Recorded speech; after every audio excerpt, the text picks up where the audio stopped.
So let's talk about a condition that many of you may not have even heard of, which is Hidrandenitis Suppurativa. This is a condition that affects 3 times more women than men, occurs for young women, typically starts at puberty or their 20s, and is usually not experienced by women who go through menopause because it has a hormonal component. So what happens with hidradenitis is that the areas of the body where skin touches, those areas get inflamed. Those hair follicles can cause boils and can cause pain, redness, irritation, and swelling. And what happens is that those areas can sometimes drain, or if they're not able to drain on their own, they may have to be lanced. At the worst case, they may have to have surgical removal. So where do people typically experience hidradenitis suppurativa, or the skin boils that I discussed earlier? They typically occur under the arms, between the breast, the groin area, or the buttocks.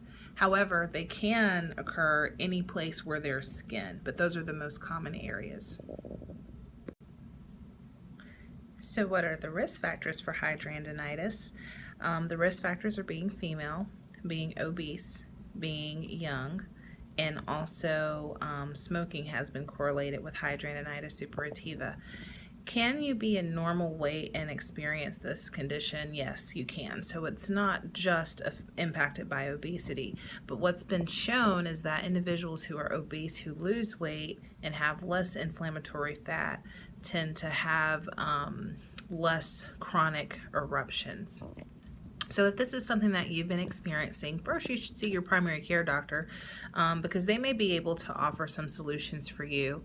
Typically these areas of inflammation, they do have the ability to take care of themselves, but when they cannot, you need additional specialization, which would be the dermatologist or the surgeon. Sometimes people are given steroids to reduce inflammation, or they may be given antibiotics.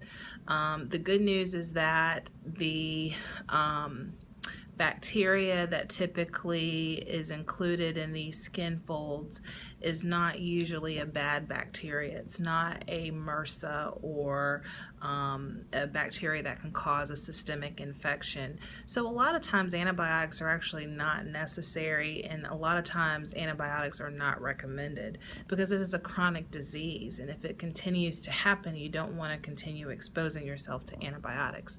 So the take-home message here is that if this is something that you're experiencing and you have no idea what's going on, at least now you have a name to a condition, and knowing that reducing weight will help with some of these flare-ups and the chronicity of this disorder is reassuring, because that means that there's a prevention that can occur with this condition. So first condition of the week, hidradenitis suppurativa.